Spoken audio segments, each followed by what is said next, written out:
실로 긍휼이 풍성하시고 사랑과 은혜가 많으신 신실하신 하나님 아버지, 오늘 저녁 토요일 저희가 다시 주 앞에 약정한 이 시간에 나와서 하나님의 말씀 앞에 서게 해주시고 또 약속대로 모든 진리 가운데로 인도해 주시라는 믿음을 허락해 주심을 감사드립니다. 시간에 저희가 원하는 바는 단지 이 하나님의 말씀을 우리가 지식으로 머리에 담기보다는 주님 그것을 넘어서서 이 말씀 속에 담겨 있는 하나님의 뜻을 깨닫고 무엇보다도 이 말씀 속에 계시되어 있는 하나님을 알아가고 이로써 우리 마음에 주님을 향한 더 큰 사랑과 주님을 향한 더 충성과 주님을 닮고자 하는 더 큰 갈망이 생겨나기를 간절히 소망합니다. 사랑하신 아버지께서 도와주셔서 약속하신 대로 능하게 하시고 지혜와 명철을 더하시며 위로부터 주님의 영으로 충만하게 채우셔서 이 하나님의 말씀을 저희에게 계시해 주실 때 저희가 잘 믿고 또 잘 깨닫고 믿고 이 믿은 말씀 저희가 실천에 옮겨서 주님 기뻐하시는 대로 합당한 열매로 하나님을 영화롭게 하고 우리 모두에게도 큰 유익과 복이 되고 주변에 있는 지체들에게도 많은 덕을 끼칠 수 있도록 도우시기를 주 앞에 시간 간절히 간구합니다. 심히 무지하고 무능하고 부족하오나 주님의 도우심을 사모하옵고 주님의 약속을 신뢰하오며 이 시간을 통해서 홀로 존귀와 영광과 기쁨을 얻으시고 우리 모두에게는 큰 유익과 복을 허락해 주시기를 다시 한번 간구합니다. 무엇보다도 이것을 참축지 못한 모든 지체들에게도 동일한 주님의 말씀을 향한 갈망과 주님의 말씀을 향한 사모함을 허락해 주시기를 간구드리며 이 시간을 아버지 손에 온전히 부탁드립니다. 모든 말씀을 우리 주 예수 그리스도의 이름으로 기도하옵나이다. 아멘. 다니엘서 9장은 두 가지 면에서 위대한 내용이 담겨져 있습니다. 말씀드린 것처럼 다니엘서 1장서부터 6장까지는 역사 기록이고 7장서부터 12장까지는 예언의 기록인데 그 7장에 이미 전체적인 개요는 다 나와 있다라고 말씀을 드렸죠. 그래서 일종의 7장 이후에 8장 나머지 그러니까 8장서부터 12장까지는 7장에 나와 있는 전체적인 개요를 그 자세한 부분을 그 일종의 뭐랄까요 확대해서 디테일한 부분을 좀 설명하는 보완 설명하는 그런 방식으로 되어 있습니다. 창세기 1장에서 하나님께서 하늘과 땅을 창조하신 내력이 짧게 기록되어 있지만 2장 4절부터 다시 인간을 창조하신 부분들을 확대해서 더 자세하게 보여준 방식으로 설명한 것과 마찬가지 방식입니다. 그래서 결국은 이방인들이 606년에 이 바벨론 왕에 의해서 이방인들이 세상의 왕국들을 만들어내서 하늘의 왕국인 그 이스라엘이 하나님의 권위를 이제 내려놓고 모든 권세가 이방인들에게로 넘어갔는데 그때 이래로부터 예수님이 오셔서 다시 이스라엘이 그 빼앗긴 본래의 모습대로 하나님께서 다시 왕국을 회복하고 예수 그리스도께서 이스라엘에게 왕국을 되돌려 주시는 그때까지의 이방인들의 역사를 예언적으로 기록해 놓은 것이 다니엘서의 최고 핵심적인 주제다 이렇게 말씀을 드렸는데 그 중에서도 이미 역사적으로 이루어진 일들을 우리 살펴보았습니다. 하나님께서 얼마나 정확하게 바벨론 제국과 메데 페르시아 제국과 그리스 제국과 로마 제국에 대해서 정확하게 문자적으로 정말 얼마나 자세히 예언을 해서 그 예언의 말씀들에 다 하나님의 그 정말 전능하심을 보고 다 놀라게 만들었는지 하나님의 전능하심과 하나님을 믿지 않고자 하는 사람들은 다니엘서만큼 자신들을 당혹해 하는 책도 없는 것이죠. 제일 많이 사람들에게 오르락내리락거리는 책이 창세기, 당연히 창세기 1장서부터 11장까지는 역사가 아니다. 그래서 실제 창조회를 진화론자들이 거부하고 두 번째는 이사야서에 나와 있는 뒷부분에 대한 얘기고 그리고 또 다니엘서 역시 아주 가장 비판받고 또 믿지 않으려고 하는 기록 중에 하나로 알려져 있습니다. 그만큼 너무나 정확하게 예언이 되어 있거든요. 사람들은 종교 얘기를 하면 성경을 좋아합니다. 원수를 사랑하라. 그다음에 정말 이웃을 내 몸과 같이 사랑하라. 또 예수님께서 하신 하나님은 사랑이시라. 등등등등 이런 또 구속의 역사까지 포함해서 그런 거에 대해서 얘기하면 굉장히 좋아하는데 역사적 기록으로서의 성경이라고 할 때는 굉장히 거부감을 갖는 거예요. 과학적 기록으로 그러니까 실제적인 역사적으로 과학적으로 모든 게 1.1 일획도 오류가 없이 정확하게 기록되어 있는 책이다라고 하는 관점에서는 굉장한 거부감을 갖습니다. 그래서 심지어는 그리스도인들마저도 성경은 과학책이 아니고 우리의 종교적 진리를 가르쳐주는 책이다, 이렇게 양보하려고 해요. 그래서 과학적으로는 오류가 있을 수도 있다, 또 역사 기록으로서는 여러 가지 부족한 점이 많다, 틀린 점이 있다, 오류도 있다, 이와 같은 성경관을 가진 사람들을 소위 신학계에서 신정통주의라고 합니다. 종교적 진리는 들어있지만, 정확하지만 나머지 여러 가지 면에서 오류가 있을 수 있다라고 하는 이분법적 사고방식으로 성경을 접근하는 사람들이 있는데, 아니 천지를 창조하신 그 기록이 만약에 오류가 있다면 나머지 구원의 영원한 영생에 대한 기록은 무슨 의미가 있겠습니까? 그건 전혀 의미가 없는 것이죠. 따라서 창세기 1장 1절부터 계시록 마지막 22장 21절까지 완벽하게 100% 하나님의 말씀일 경우에만 우리에게 성경은 의미 있는 책으로 다가올 수 있습니다. 단 하나라도 잘못됐다면, 예를 들면 글이 하였다가 글이 아니하였다 해서 아니란 말 하나 들어가 버리면 많이 끝나버리는 거예요. 성경 다 전체가 다 오류가 발생하는 것이겠죠. 그렇죠? 네, 마치 컴퓨터에 키 하나 잘못 눌러서 그냥 전체 오류가 발생하는 것과 다를 바가 하나도 없습니다. 그래서 이 다니엘서가 로마 제국까지의 이미 이제 지나간 과거 역사니까 얼마나 정확하게 기록되어 있습니까? 근데 이제 교회 시대를 뛰어서 소위 말하는 마지막 예수 그리스도의 재림 직전에 있게 될 왕국, 그러니까 적그리스도가 다스릴, 짐승이 다스릴 그 왕국에 대한 정보가, 짐승에 대한 정보와 더불어서 집중적으로 게시되어 있는 책이 바로 이 다니엘서라고 말씀을 드렸고, 그 7년은 짐승이 다스리게 될 그 7년이라고 하는 기간은 소위 말하는 야곱의 고난이라고 하는 기간과 정확하게 일치하도록 되어 있는 것이죠. 그래서 이스라엘과 밀접한 관계가 있는 책이고, 그러다 보니까 교회 시대의 성도들이 다니엘서를 이스라엘과 연관지어서 1차적으로 해석해야 되는데 그리하지 아니하고 교회 시대의 예수님의 구속사역에다가 끼워 맞추면 오늘 읽게 되는 다니엘서 9장 24절부터 27절까지를 거기에 나와 있는 그리스도가 아닌 적그리스도를 그리스도로 해석해서 그를 그분으로 해석해놓은 그런 성경 번역도 있어요. 참으로 저건이 없는, 정말 예수님과 짐승을 맞바꾸는 그런 어처구니 없는 일도 벌어집니다. 그래서 안타까운 일이 한두 가지가 아니겠습니다만은 이 다니엘서를 특별히 우리가 주목해야 될 것은 정말 아주 성경에서도 독특한 책 중에 독특한 책이다, 이렇게 말씀을 드리고, 또 한 가지는 특히 그 중에서 다니엘서 9장은 다니엘의 위대한 기도, 성경에서 가장 위대한 장엄한 기도가 3절서부터 시작해서 19절까지 있습니다. 그래서 어쩌면 아마 오늘은 그 기도까지만 공부하게 될 것 같고, 그 다음에 20절서부터 모든 성경 예언의 토대라고 할 수 있는 소위 말하는 다니엘의 70째 주에 관한 예언이 여기에 들어있습니다. 그래서 이 두 가지 요소로 봤을 때 다니엘서 9장은 그 중요성으로 봤을 때 창세기 1장, 창세기 3장, 요한복음 3장 등등에 못지않을 정도로 아주 핵심적인 장 중에 하나이기 때문에 저희가 아마 한 시간에 한 번에 성경 공부로 다루기는 좀 힘들 것 같고, 앞부분에 이 기도에 관한 부분 오늘 하고, 아마 다음 주에 한 주에 걸쳐서 한 번에 걸쳐서 90분에 걸쳐서 다니엘의 이 70째 주에 관한 이야기를 이렇게 하면 될 것 같고요. 그렇게 하면 저희가 10장, 11장, 12장을 한 주씩 하게 되면 아마 다른 신학원 과목은 아마 12월 첫째 주에 마무리되지만 다니엘서는 아마 이 셋째 주, 2주를 더 가서 19일에 마무리가 될 것 같습니다. 그래서 그렇게 스케줄을 아시고 오늘 우리는 다니엘서 9장을 들어가겠습니다.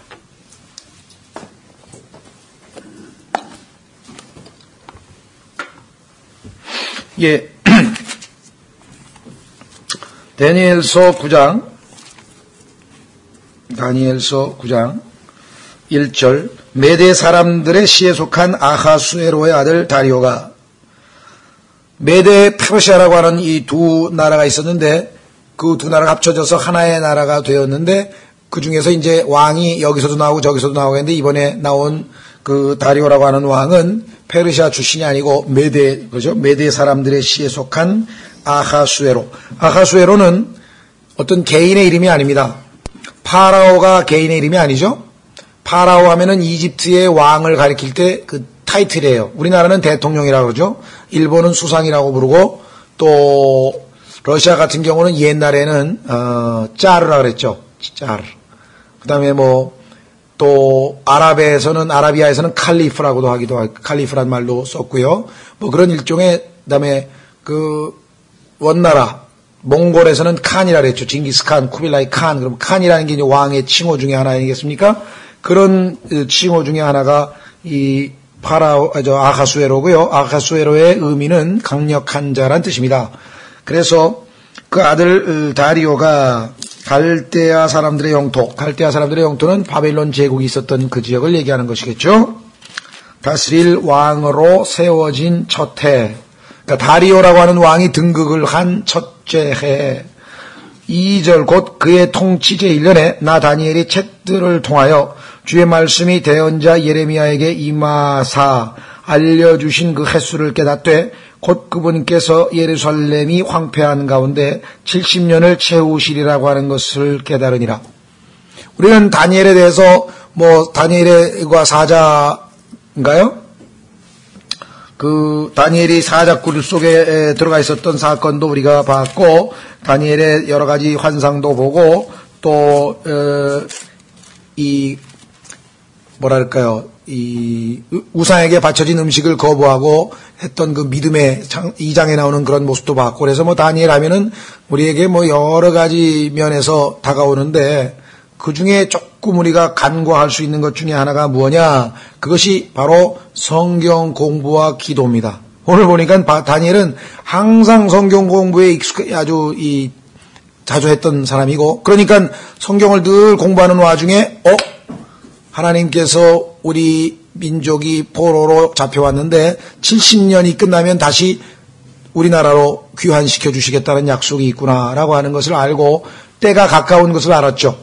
그래서 지금 이제 자신들의 민족들의 죄를 하나님 앞에 고백하는 기도를 드리게 됩니다.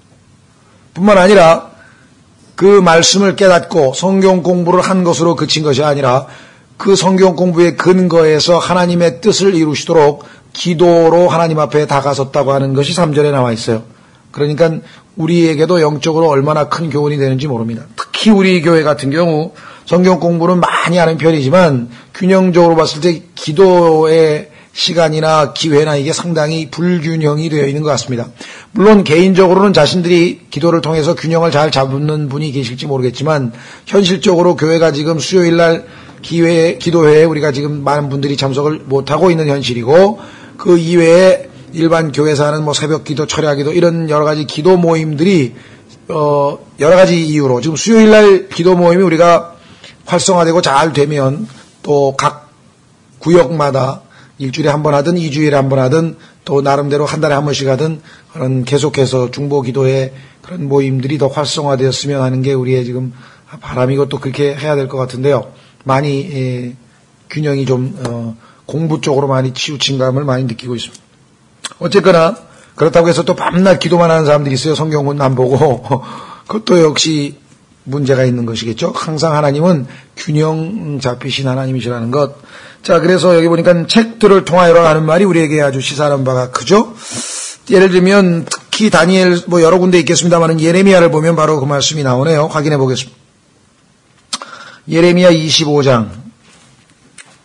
예레미야 25장.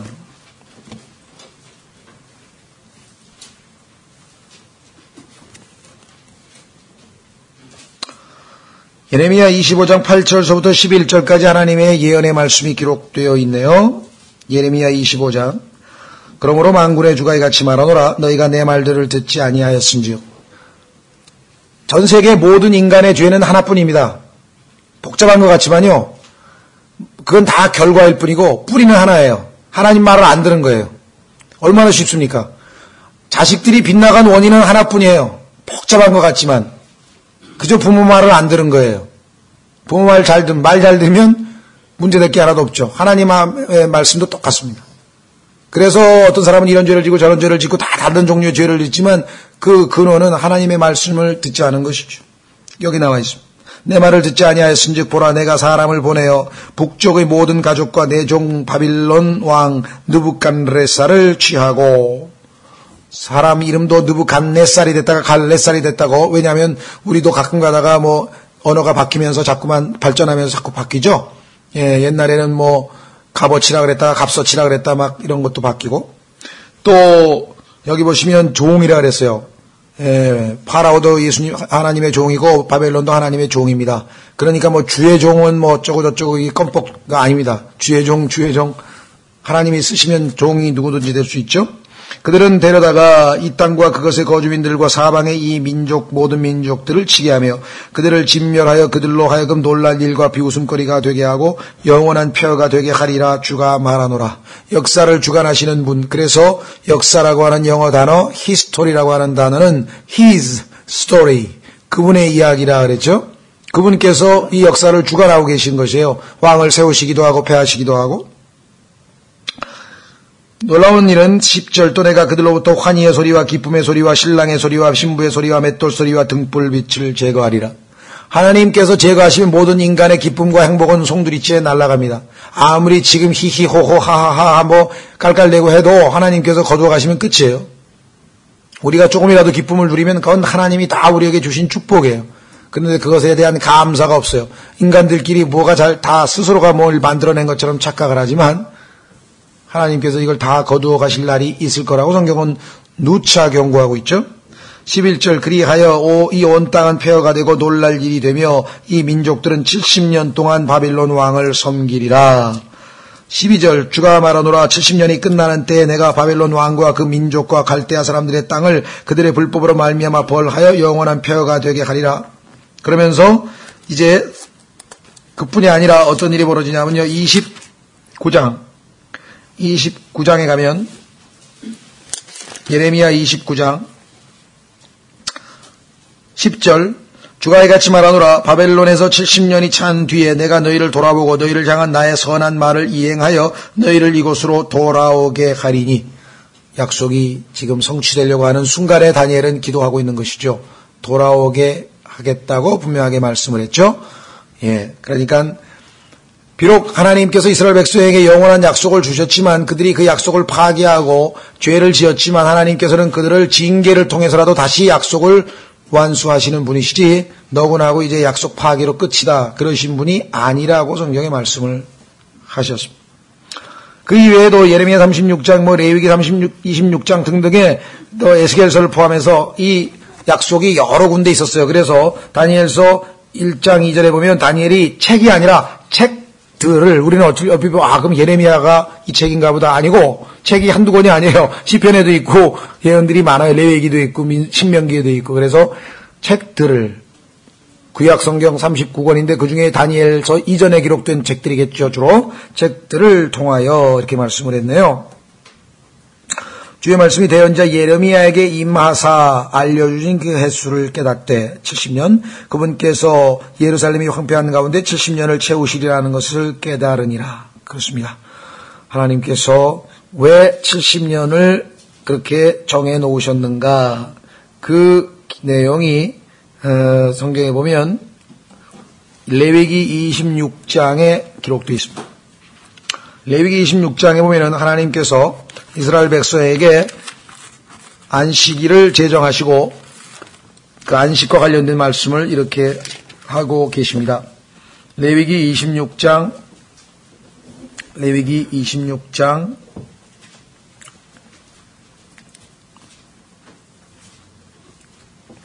30 뭐 쭉 다 많지만요. 그 중에서도 32절부터 보시면 내가 너희 그 땅을 황폐하게 하리니 그 안에 거하는 너희 원수들이 그것으로 인하여 놀라리라. 33절 내가 너희를 이교도들 가운데로 흩으며 이게 바로 지금 포로로 가 있는 거죠. 또 칼을 빼어 너희를 뒤따르게 하리니 너희 땅이 황폐하게 되며 너희 도시들이 폐허가 되리라. 이러면 그 땅이 황폐한 가운데 있고 너희가 너희 원수들의 땅에 거하는 동안에 그 땅이 자기의 안식을 누리리라. 여러분도 아시다시피 하나님께서 이스라엘 백성들에게 가나안 땅에 들어가거든 지켜야 될 여러 가지 규례가 있었는데 그 중에 하나가 농사 짓는 규례였습니다. 그러나 단순히 농사에만 관련된 건 아니었어요. 왜냐하면 철저하게 이스라엘로 하여금 광야 시절에 하나님에 의해서 보호하심을 받았죠. 하나님이 부양하셨죠. 자, 그들이 농사 지었습니까? 농사 안 지었습니다. 하늘에서 만나가 40년 동안 내려왔습니다. 그들이 뭐 특별히 한 것 없는데도 그들이 입은 옷이 40년 동안 헤어지지 아니했다 그랬습니다. 그들이 신은 신발이 40년 동안 그대로 헤어지지 아니하고, 이건 뭐 기적을 겪으면서 40년을 살았기 때문에 가나안 땅에 가서 이제 농사 짓고 안주하고 편안하게 있으면 자기 하나님에 대한 믿음이 떨어질까봐 하나님께서 어떻게 지정을 하셨냐면 6년을 농사를 짓고 6년을, 그 다음에 7년째에는 땅을 돌리라 이거야. 농사를 짓지 말라 이거야. 그것은 이제 땅의 지력을 회복해서 다음 7년 동안, 6년 동안 또 농사 지을 때 땅이 제대로 된 영양분, 뭐 비타민이면 비타민, 뭐 무기질, 무기물질, 무기물 이런 것들을 공급해서 그 음식이 그들의 육체적인 건강을 충분히 담보할 수 있도록 그렇게 조치하신 것인데, 그들의 유익을 위해서 하나님께서 하셨다는 사실을 간과한 채 또한 하나님께서 믿음을 또 요구하신 거죠. 자, 6년까지 농사 짓고 7년에 농사 안 지면 뭘 먹고 사냐 그랬더니 하나님께서 하시는 말씀이 6년째에 3년치 소출을 주겠다. 왜? 6년째 농사 지은 거 먹어야죠. 그러면 7년째 농사 안 졌으니까 먹어야죠. 8년째에는 수확될 때까지 또 기다려서 먹어야죠. 그러니까 3년치 수확이 있어야 그 다음에 농사 지어서 연결이 된다 이 말이죠. 그러니 얼마나 대단한 믿음입니까? 왜 갑자기 매년 소출보다 3배가 6년째 가서 나오냐 이거예요. 그건 하나님이 말씀하셨기 때문에 가능한 거죠. 그 믿음으로 살라고 지금 하나님이 훈련시키고 계신 것이에요. 뿐만 아니라 말씀하신 것처럼 땅도 하나님께서 이 휴식을 줘야 그 땅이 다시 본래의 여러 가지 필요한 영양소를 회복할 수 있습니다. 태양을 받고 뭐 이래서. 그렇죠? 그게 하나님 만드신 이 창조의 법칙이죠. 그래서 오늘날 왜 우리가 자꾸만 뭐 비타민도 먹어야 되고 뭐 무슨 이런저런 뭐 온갖 영양제를 사 먹어야 되냐면, 지금 땅에서 나오는 야채나 물론 사람들은 그래요. 인공으로 합성하고 뭐 만든 거는 별로 안 좋다. 뭐 자연산이 좋다 그러는데 자연산이 정말 자연산이 아니야. 왜냐면 지금 6,000년 동안 땅을 돌리질 않아 가지고 원래 하나님께서 의도하셨던 그 자연산보다는 훨씬 그 영양분이나 모든 면에서 모자란 자연산밖에 안 나와요. 그것만 먹을 수가 없어서 할 수 없이 우리도 보충을 하는 수밖에 없어요. 지금은 이제 뭐 지금 와서 퇴비로 하고 뭐 지금 와서 뭐 비료 안 쓰고 뭐 지금 와서 뭐 한다고 해서 그 지력이 6,000년 동안 있었던 게 다 회복되느냐? 그렇지 않습니다. 어쨌거나 그와 같은 하나님의 그 영적인 의도를 그래가지고 결국은 일은 어디서 터졌느냐? 사실은 이스라엘이 하나님께 왕을 달라고 요구한 일서부터 시작됐습니다. 하나님 앞에 왕을 달라고 했는데 왕을 달라고 한 이유는 믿음이 없어서 그랬죠. 보이지 않는 왕이신 하나님 가지고는 우리 전쟁에 못 나간다. 그래서 할 수 없이 하나님이 그들의 믿음의 악함을 보시고도 허락을 하셔서 왕을 세우셨는데, 그 왕이라고 하는 제도가 세워지면 너희들이 상당히 힘들 거다. 왜? 이제껏은 너희 땅에서 농사지어서 너희가 다 먹고 하나님께 3년마다 10분의 1 갖다 바치면 되는데, 소위 말하는 11조. 농산물을 3년마다 한 번씩 바치는 게 11조지 돈 벌어가지고 월급 10분의 1 바치는 게 11조가 아닙니다. 성경에서 말하는. 어쨌거나 이 사람들이 자기들을 위해서 그 농산물을 다 쓰지 못하고 할 수 없이 왕에게 세금을 내야 된단 말이에요. 왜냐하면 왕실이 궁궐도 운영이 돼야 되고 왕실의 신하들도 운영이 돼야 되고 이게 모든 운영비가 들어가야 된다면 결국은 왕이 돈을 걷어갈 거 아니에요. 그러면 자기들이 양식이 모자랄 거 아니에요. 그러면 어떤 유혹이 생깁니까? 에이, 땅을 어떻게 놀려? 농사 지어야지. 이렇게 해서 7년째 농사를 지었다 이 말이죠. 이게 하나님께 악한 일을 하기 때문에 모든 일이 지금 출발이 된 것이죠. 그래서 결국은 그들은 무려 490년 동안, 그러니까 땅이 7년째 놀아야 되는데 70년을 못 논 거예요. 그래서 하나님께서 그 땅이 놓친 억울한 70년을 되찾아주기 위해서 이스라엘 백성들에게 70년 동안 가고 이 땅은 휴식을 하라고 황폐하게 내버려 두라고 그렇게 하신 것이죠. 그러니까 이 하나님의 그 치밀한 계획을 우리가 충분히 믿음으로 받아들이고 이해가 안 되더라도 그래 하나님께서 6년 농사 짓고 7년 때 땅을 놀리라 그랬으니까 놀리자 했으면 됐을 터인데 그리하지 않은 이유 중에 하나는 왕에게 자꾸 세금 갖다 바치니까 문제가 발생했는데 그 왕도 필요 없다고 하나님이 내가 너희 왕이니까 제일 센 왕이 왕인데 너희 무슨 걱정이냐고 했는데 눈에 안 보이는데 어떻게 우리가 나가냐고 또 그렇게 했잖아요. 그렇죠?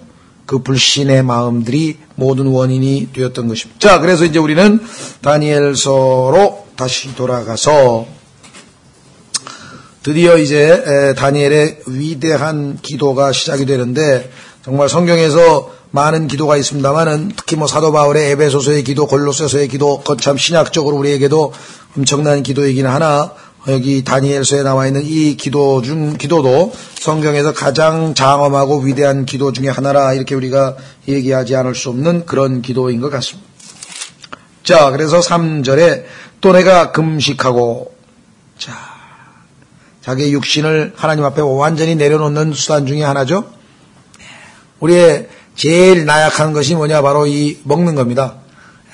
굶으면 뭐 무슨 짓인지 뭐 다 하려고 그러죠.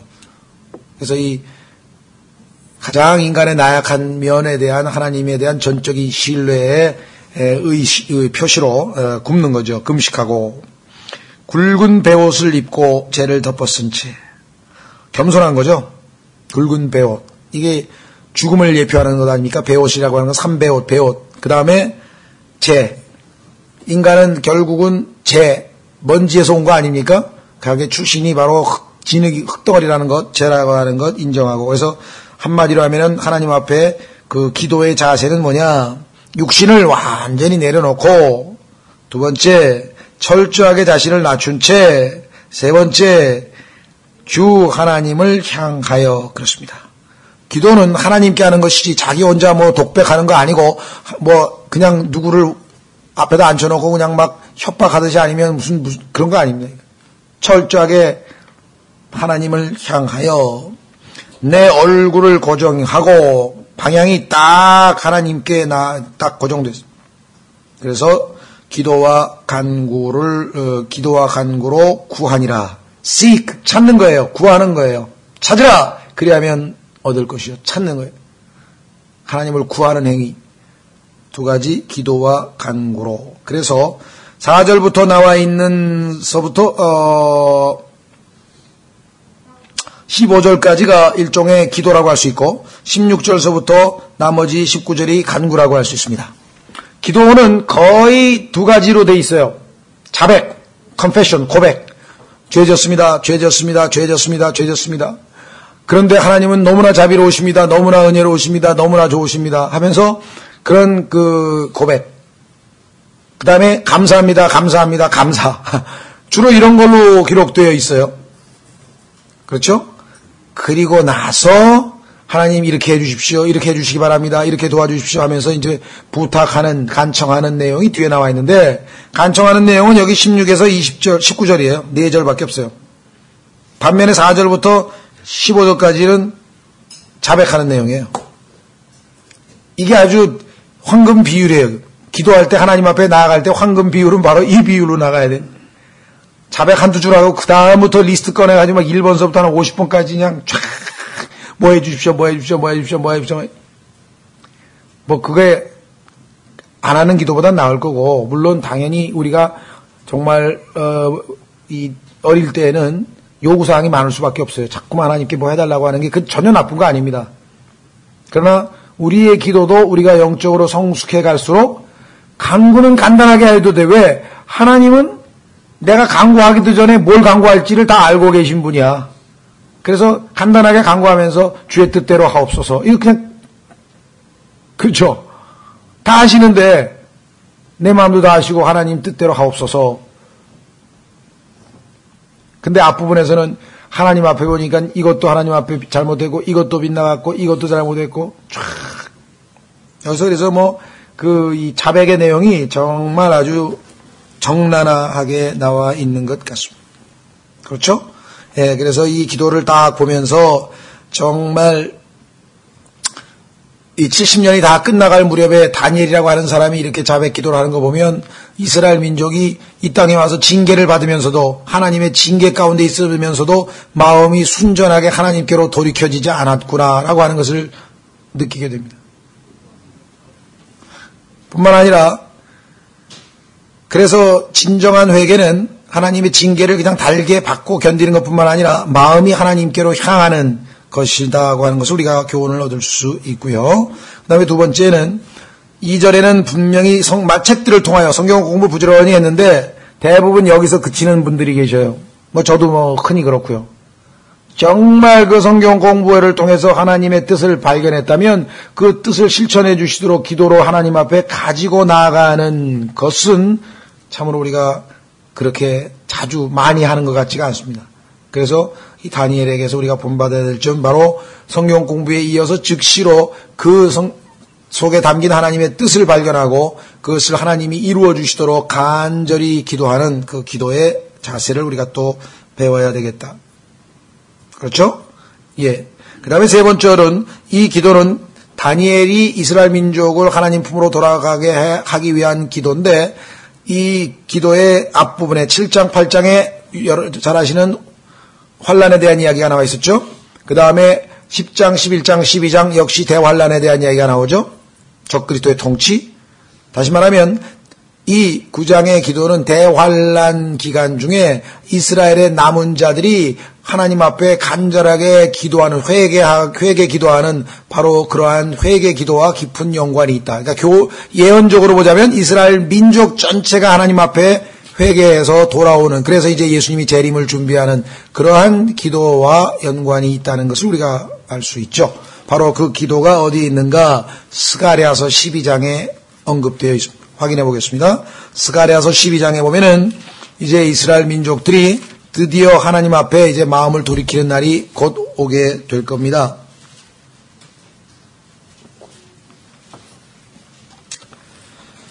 스가랴서 12장 9절에 또 그날에 내가 예루살렘을 치러 오는 모든 민족들을 멸하여 가리라.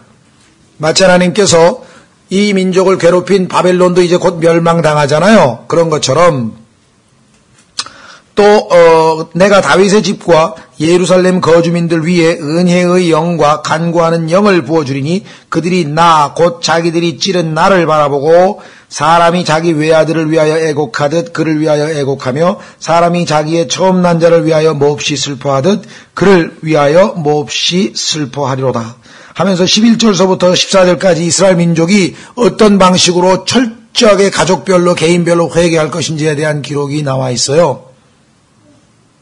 그래서 아주 중요한 단어는 10절에 그들이 나, 곧 자기들이 찌른 나를 바라보고, 이렇게 해서 나라고 하는 단어가 다른 틀린 잘못된 성서들에는 전부 그라고 되어 있습니다. 자, 이 나라고 하는 주어는 12장 4절에 보면은 주가 말하노라 하면서 여호와입니다. 주. 굵은 글씨로 된 주. 즉, 여호와께서 말씀하셨는데, 여호와께서 말씀하시기를 뭐라고 말씀하셨는지 그들이 찌른 나. 그런데 신약 성경에 보니까 찔림을 받은 분은 예수 그리스도시고 따라서 예수 그리스도께서 다름 아닌 여호와이시라는 사실을 입증하고 예수 그리스도의 신성을 입증할 수 있는 구절이죠. 계시록 1장에서는 분명히 예수님을 찔렀다는 게 분명히 입증되어 있죠. 요한복음 19장에도 예수님이 찔림을 받았고. 그런데 이 예수님의 신성을 인정하지 않는 자들은 여기다 나라고 하니까 뭐가 나야? 그지, 그분, 예수님이지, 예수님하고 여호와하고 다른 거로 착각을 해가지고 이렇게 고쳤죠. 어쨌거나 중요한 거는 바로 이 회개 기도문이 이스라엘 민족이 기도할 그 기도의 내용이 이미 다니엘에 의해서 성경에 기록되어져 있고 아마도 제 짐작에는 다니엘의 이 기도를 이스라엘 민족이 스가랴서 12장에 나와 있는 그 가족별로 전부 다 기도하지 않을까 이렇게 예측이 됩니다. 자, 가겠습니다. 9장 4절서부터 이제 기도를 드리게 되죠. 내가 오 주 내 하나님께 기도하고 자백하며 이르기를. 자, 여기 보시면 이제 기도의 자세는 3절에 나와 있고 누구의 기도하느냐? 여기에 중요한 것은 내 하나님입니다. My God. 구원받아서 하나님과 개인적인 관계가 회복되지 않은 사람이, 그렇죠? 전화를 걸려고 번호를 열심히 돌리고 여보세요 하고 막 급합니다 하고 잔뜩 얘기를 했는데 알고 보니까 상대방 하나도 안 들었어. 알고 보니까 코드가 뽑혀 있었어. 전화기 연결도 안 된 상태에서 얘기하면 무슨 소용이 있어. 영이 죽어 있는 사람은 영이신 하나님과 코드가 연결이 안 됩니다. 주여 하나님이여 불러도 죽은 영으로는 하나님과 코드 연결이 안 됩니다. 구원받은 그리스도인은 죄가 자백된 상태에서 하나님께 나아가서 주여 하고 죄를 자백하고 하면 즉시로 하나님과 연결이 돼서 우리가 기도할 수 있죠. 그래서 여기 보시면 나의 하나님이란 말 얼마나 친밀한 말씀. 내가 내 내 하나님께. 그런데 그분은 누구냐? Lord 여호와 주인이야. 온 우주의 주인 되시는 분께 기도하고 근데 뭐 했습니까? 내 고백을 자백하며 나의 고백을 그러니까 자자가 이제 my confession이죠. 자백 나의 고백이니까 자백하며 이르기를 오 주여. 이 오 주여란 표현이 얼마나 자주 나오는지 몰라요. 오 하나님, 오 나의 하나님. 이 오 나의 하나님이 요즘에 남용돼서 걸핏하면 오마이 갓, 오마이 갖다 붙이는데 그건 나중에 하나님 앞에 가서 10계명의 계명에 하나님의 이름을 망령되이 일컬은 죄목에 대해서 아마 심판을 받게 되겠죠. 함부로 하나님을 부르는 게 아니겠죠. 오마이 갓, 우리말로 하면 하나님 마옵소서 아이고 어쩌나 어이구 큰일 났네 이럴 때마다 심심하면 하나님 갖다 붙이는데 모든 책임이 하나님께 있다 이 소리죠. 이러한 불행한 일이 벌어진 게 다 하나님이 책임입니까? 아니죠. 어쨌거나 여기에 나와 있는 오 하나님이란 말, 오 주여란 말은 정말 심각한 얘기입니다. 뭐라고 고백했는 거 아니? 하나님을 사랑하고 하나님의 명령들을 지키는 자들에게 언약을 지키시며.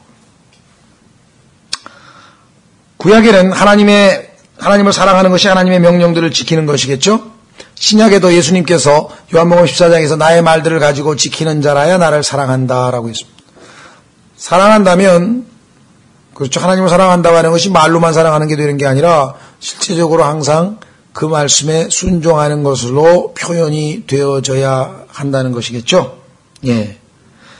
그래서 하나님을 사랑하고 하나님의 명령들을 지키는 자들에게 언약을 지키시며 긍휼을 베푸시는 두려우신 하나님이여. 첫 번째 기도할 때 이 내용은 일종의 경배에 해당하는 것 같아요.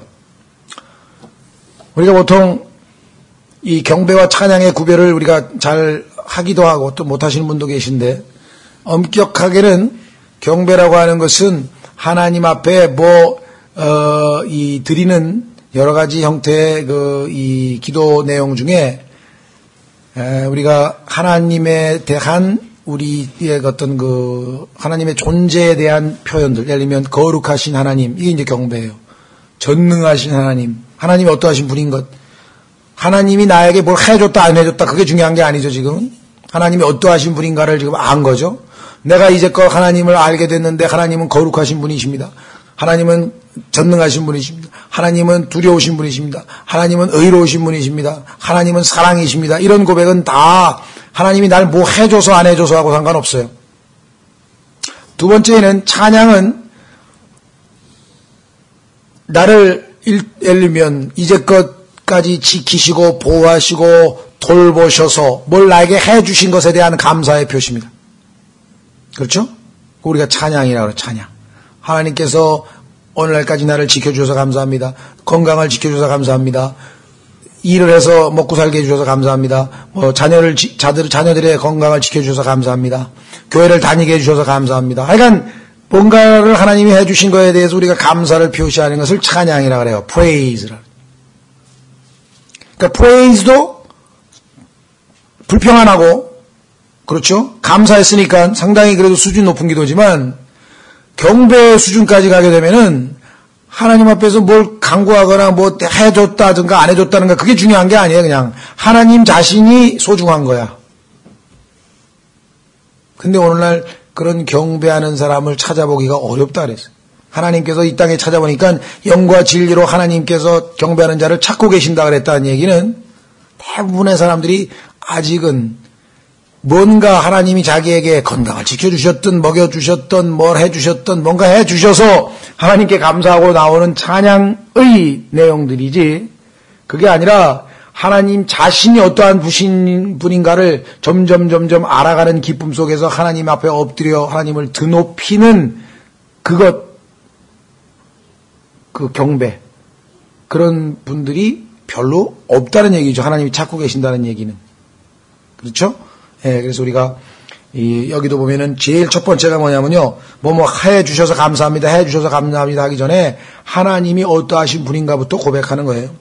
내가 아는 하나님은 어떤 분이냐, 기도하고 자백하며 이르기를 주여, 하나님을 사랑하고 하나님의 명령들을 지키는 자들에게 언약을 지키시는 분이다. 하나님은 언약을 지키시는 분이십니다. 하나님은 긍휼을 베푸시는 분이십니다.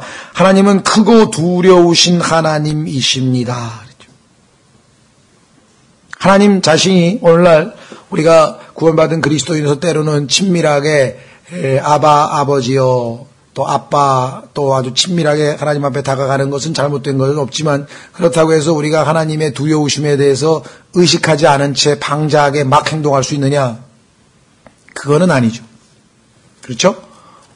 예를 들면 욥기 37장에 가면 하나님은 우리가 경솔하게 대할 수 있는 분이 결코 아닙니다. 엘리후는 그 하나님이 어떠하신 분임을 이렇게 고백을 하고 있어요. 욥기의 저자라고 우리가 추측해 볼 수 있는 이 엘리후라고 하는 이 젊은 청년은 하나님에 대해서 이렇게 고백을 하고 있습니다. 22절, 욥기 37장 22절, 좋은 날씨가 북쪽에서 나오나니, 북쪽, 그분이 계신 그곳이죠. 하나님께는 두려운 위엄이 있느니라. 전능자로 말하건대 우리가 그분을 찾아낼 수 없나니, 그분께서는 권능과 공의와 풍성한 정의에서 뛰어나심으로 사람을 괴롭게 하지 아니하시리로다. 그러므로 사람들이 그분을 두려워하나니 그분께서는 마음이 지혜로운 어떤 자도 중히 여기지 아니하시느니라 하니라. 아무리 지혜롭고 아무리 뛰어나도 인간과 하나님 사이에는 격차가 있는 것이고, 인간은 하나님 앞에 가서 그분을 두려워해야 되고, 그분 앞에 무릎을 꿇고 그분의, 여기 나와 있죠, 두려운 위엄, terrible majesty란 말을 했는데, 이 두렵다라고 하는 표현이 신약 성경에도 표현되어 있습니다. 고린도후서 5장으로 가시면, 고린도후서 5장에서 바울이 그리스도인들에게 그리스도의 심판석에 대해서 우리는 두려움을 가지고 대해야 된다. 즉 그리스도의 심판석에서 우리를 대하실 그리스도가 얼마나 두려우신 분인가에 대한 언급이 거기 나와 있습니다. 오늘날 사랑의 하나님, 사랑의 하나님, 사랑의 하나님만 외치는 사람들이 정말 균형 잡혀야 될, 두려워해야 할 하나님을 우리가 알아야 되겠죠. 고린도후서 8장 11절, 고린도후서 8장, 고린도후서 10장이 5장, 고린도후서 5장입니다. 5장 10절이 그 유명한 그리스도의 심판석에 대한 이야기죠. 우리 모두가 반드시 그리스도의 심판석 앞에 나타나리니 이로써 각 사람이 좋은 것이든 나쁜 것이든 자기가 행한 것에 따라 자기 몸 안에 이루어진 것들을 받으리라. 그러나 그런즉 우리가, 여기 나와 있죠, 주의 두려움을 알므로, 여기 나와 있잖아요. 아까 terrible majesty라고 할 때 그 terrible이라고 하는 단어의 명사형으로 the terror of the Lord, 주의 두려움, 공포란 말이에요. 주님 앞에 가면 어떤 인간이든 그 거룩하신 주님 앞에 다 공포를 느낄 수밖에 없는. 그래서 우리가 비록 예수 그리스도로 옷 입고 있어서 주님을 진짜 무슨 그 공포에 벌벌 떨고 막 그런 건 아니지만, 우리가 심판을 우리의 행위에 대해서 받아야 되기 때문에 당연히 두려워야 된다. 사람들을 설득하거니와 우리가 하나님께 밝히 드러났고 또 너희 양심에도 밝히 드러난 줄로 내가 확신하노라. 이렇게 말. 그렇죠? 예. 다만 이러한 그 두려우신 하나님, 또 한 구절 더 찾아보죠. 히브리서 12장. 히브리서 12장에서도, 히브리서 12장 28절에도 우리에게 동일한 권면을 하고 있습니다. 히브리서 12장 28절에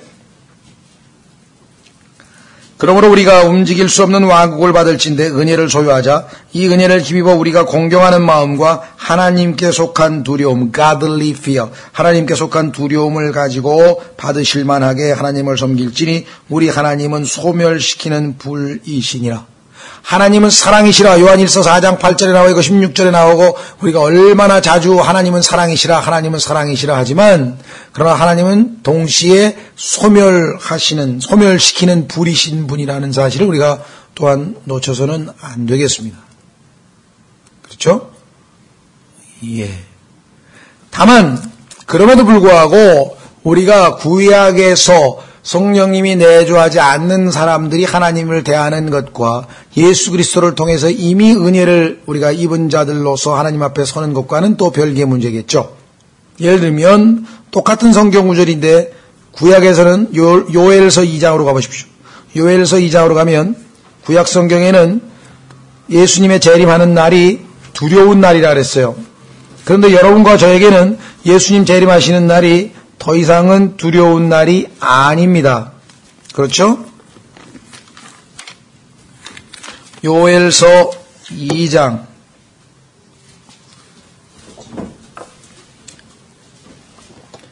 요엘서 2장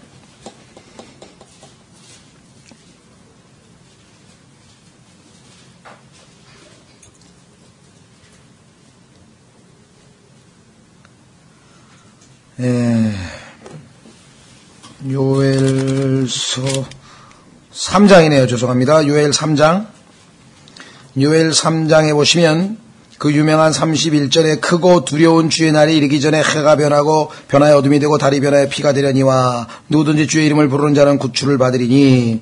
여기에 보시면 차원이 다른 단어가 두 개가 있는데요. 하나는 크고 두려운 주의 날. 그런데 32절에 누구든지 주의 이름을 부르는 자는 구출을 받는다고 되어 있죠. deliver, 어디로부터 구출. 그런데 사도행전에서 이 구절을 베드로를 통하여 하나님 성령님께서 인용하실 때에는 어떻게 인용하셨는가? 신약에 있는 그리스도인들에게는 이 날은 크고 두려운 날은 아닙니다. 예수 그리스도를 우리가 덧입고 있기 때문에 어떤 날인가? 주목할 만한 날이라고 되어 있죠. 사도행전 2장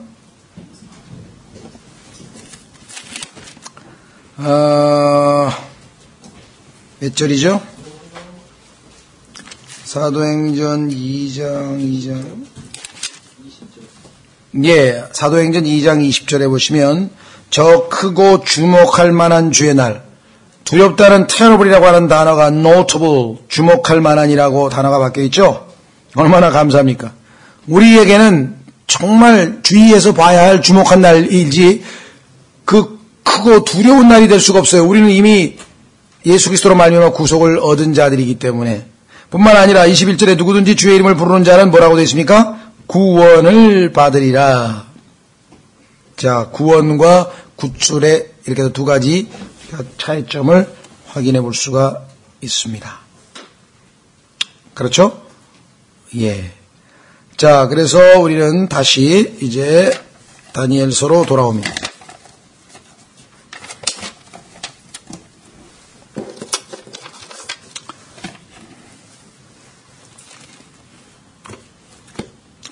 자, 다니엘서 9장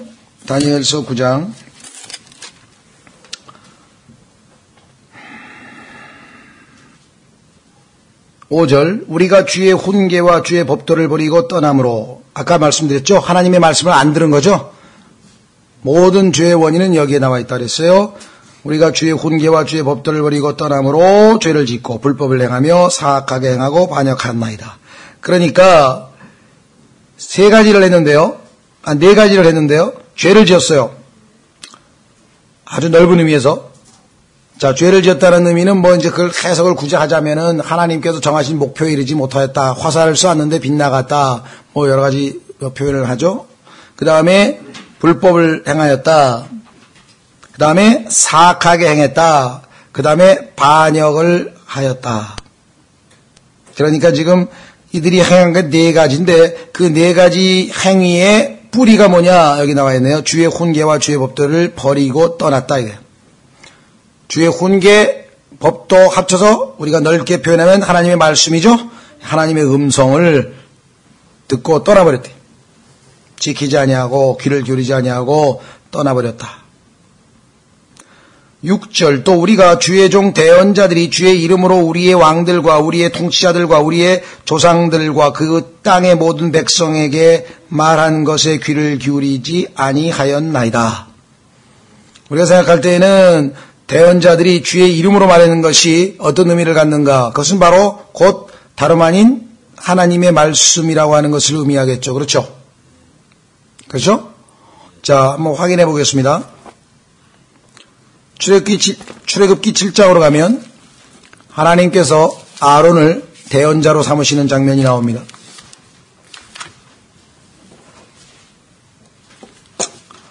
출애굽기 7장 1절에 주께서 모세에게 이르시되 보라 내가 너로 하여금 파라오에게 신이 되게 하였은지요. 파라오에게 하나님 역할을 대신한 게 누구냐? 모세였대. 내 형 아론은 내 대언자가 되리니. 그러니까 지금 모세가 아론을 통해서 한 말은 다시 말하면 그것이 곧 하나님의 음성과 동일한 가치를 갖게 되는 거죠. 반면에 신약은 어떤가? 신약은 예수님을 통해서 말씀하셨다 그랬어요. 히브리서 1장 1절에 보면 기록하기를 히브리서 1장 1절에 지나간 때에는 여러 시대의 다양한 방식으로 대언자들을 통하여 조상들에게 말씀하신 하나님께서 바로 이것이 지금 우리가 봤던 출애굽기 7장 1절을 포함해서 구약의 그 하나님께서 대언자들을 통해서 자신의 말씀을 전달하신 방식이었죠. 신약은 뭐냐? 이 마지막 날들에는 자신의 아들을 통하여 우리에게 말씀하셨으며 이렇게 되어 있죠. 그러니까 여러분과 제가 예수님의 이름으로 복음을 전했다고 한다면 그들은 예수님의 음성을, 예수님의 말씀을 거부한 셈이 되는 것이에요. 그러니까 이게 여러분과 제가 보통 존재가 아니라는 것입니다. 우리가 때로는 우리의 욕심에 따라 우리의 육신적인 이기적인 생각에 따라 또 어떨 때는 너무나 영적인 어린 자녀의 모습으로 막 올바르지 않게 행동할 때가 꽤 많이 있지만 그러나 일단 우리가 주님께 순종해서 주님의 영으로 충만케 되어서 말 한마디를 하더라도 그것은 하나님의 말씀을 거부한 셈이 되는 것이에요. 우리가 복음을 전했을 때 그것을 거부했다고 하는 것은 이게 엄청난 일이죠. 그 증거가 고린도후서 5장에 나와 있습니다. 고린도후서 5장. 우리가 상당한 자만이 아니고 자부심을 가지고 얼마나 내가 소중한 일을 하는가. 여러분도 아시다시피 우리나라 그 대사라고 하는 것은 예를 들면 지금 최근에 얼마 전에 그 오바마 대통령이 왔죠. 그때 스티븐슨이라고 하는 미국의 여자 대사가 있었는데 이게 항상 동석을 했었는데 그 대통령이 떠나고 난 다음에 오바마 대통령의 이름으로 그렇죠? 오바마 대통령의 이름으로 대한민국 정부에게 미국의 입장을 대변하고 알리는 사람이 스티븐슨 대사라 이 말이에요. 마찬가지로 예수님께서 이 땅에 계시다가 하늘로 가시고 이 땅에 남겨둔 대사들이 있는데 그 대사들이 다름 아닌 구원받은 하나님의 자녀들이라고 성경에 써 있습니다. 우리가 생각할 때는 대외교관하고 나하고 무슨 상관이냐 그랬는데 알고 보니까 외교관도 그냥 외교관이 아니고 이 대사입니다. 대사. 어제 이 대학교 동창들이 하도 몇십 년 동안 어디로 가서 안 나타나냐고 하도 쫄라대서 그냥 바람 쐬러 또 친구니까 도대체 무엇을 하고 있는지 궁금해서 나갔었는데 보니까 거기에 그 외교관이 하나 있더라고. 근데 대사를 외교관은 이제 마지막 대사를 딱 2번 할 수 있대요. 많이 할 수가 없대요. 너무나 숫자가 많으니까. 그래서 지금 한 번 하고 또 한 번 이제 하는 게 남았다고 하는 얘기를 제가 들었는데 하여간 대사 이게 보통 일이 아니죠. 그래서 외교관의 꽃 아닙니까? 한 국가를 대표하는 자. 그런데 하늘의 왕국 하늘나라에 있는 예수 그리스도의 왕국의 대사로서 우리가 여기 지금 이 땅에 살고 있는 겁니다. 그러니까 우리는 이 땅의 이익을 대변해서는 안 돼요. 하늘의 이익을 대변해야 될 사람이기 때문에 고린도후서 5장 20절, 고린도후서 5장 20절. 그런즉 하나님께서 우리를 통해 너희에게 간청하시는 것 같이, 놀랍죠? 하나님께서 그냥 간청하는 게 아니라 우리를 통해 간청하는 것 같이 이제 우리가 그리스도를 위한 대사가 되어, 그 다음에 놀랍습니다. 그리스도를 대신하여, 스티븐슨 대사가 오바마 대통령을 대신하여 우리나라 대통령을 만나고 그러듯이 그리스도를 대신하여 너희에게 간구하노니. 여러분 생각해 보셨습니까? 어떤 형제가 하나님의 말씀을 펴고 형제님 우리 정말 같이 이거 하셔야 됩니다. 또 권면하거나 이것이 단순히 그 사람이 자기 의견을 말하는 것이 아니라 그리스도를 대신하여 형제에게 권면하는 하나님의 말씀일 수도 있다는 것이죠. 여기 나와 있지 않습니까? 우리가 그분 안에서 하나님의 를 대신한 너희에게 간구하노니 너희는 하나님과 화해하라.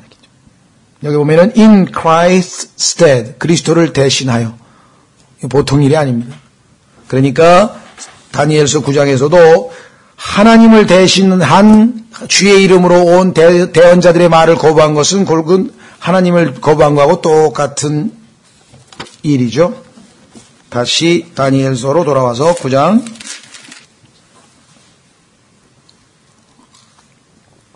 7절. 오 주여, 의인은 주께 속하고 이날과 같이 당황한 얼굴은 우리에게 속하되 곧 유다 사람들과 예루살렘 거주민들과 가까운 데나 먼 데 있는 모든 나라에 온 이스라엘에게 속하나이다. 그들이 주를 대적하여 범법한 그들의 범법으로 인해 주께서 그들을 두루 그 나라들로 쫓아내셨나이다. 우리가 쫓겨나서 망명객이 되고 포로가 돼서 참 비참한 생활을 하고 우리가 얼굴을, 여기 나와 있죠, 당황한 얼굴, 우리가 아주 수치스러운 얼굴, 남 앞에 민망해서 얼굴도 못 내밀고 숨어 사는 얼굴, 이 꼴이 된 것은 당연히 우리 책임이고 그 심판을 내리신 하나님은 의로우신 분이십니다. 여러분이 만약에 하나님 앞에 여러 가지 형태의 어려움을 겪고 있을 때 하나님 앞에 나아가서 솔직하게 내가 이런 일이 나에게 일어난 것은 내 죄 때문이고 하나님께서는 전혀 아무런 잘못이 없으십니다. 의로우신 분이다. 이렇게 인정하는 자배가 하나요? 주여, 억울하옵니다. 억울하옵니다. 억울하옵니다. 제가 뭘 잘못했습니까? 네? 어떠세요? 하나님 앞에 가서 저는 지금 하나님이 저에게 내리신 이 징계도 너무나 가벼운 것 같습니다. 그렇게 얘기도 하십니까? 그 정도 되십니까? 다니엘은 지금 뭐라고 얘기하는 거 아니요? 주여, 의인은 주께 속해 있습니다. 우리는 전혀 의롭지 못한 존재입니다. 의인은 오직 하나님의 의일 뿐입니다. 그런데 이 이스라엘이 오늘날, 옛날, 그러니까 구약시대, 신약시대, 또 앞으로 대환란 때를 포함해서 하나님 앞에 여전히 그렇게 그 고통 가운데 관계 회복이 안 되고 있었던 이유는 바로 하나님의 의 대신에 자신들의 의를 내세우려고 했던 것이었어요. 그것을 뭐냐? 율법을 지키려고. 우리는 생각할 때 이상하죠?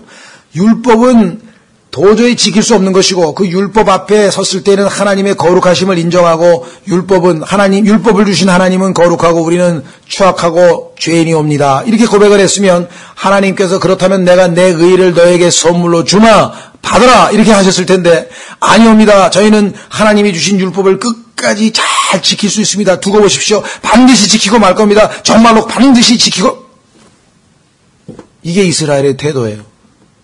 얼마나 역설적이에요. 예? 그래서 한번 확인해 보겠습니다. 로마서 9장에 보면 이스라엘이 그렇게 어리석어요. 하나님께서 율법을 주신 목적이 뭐라 그랬습니까?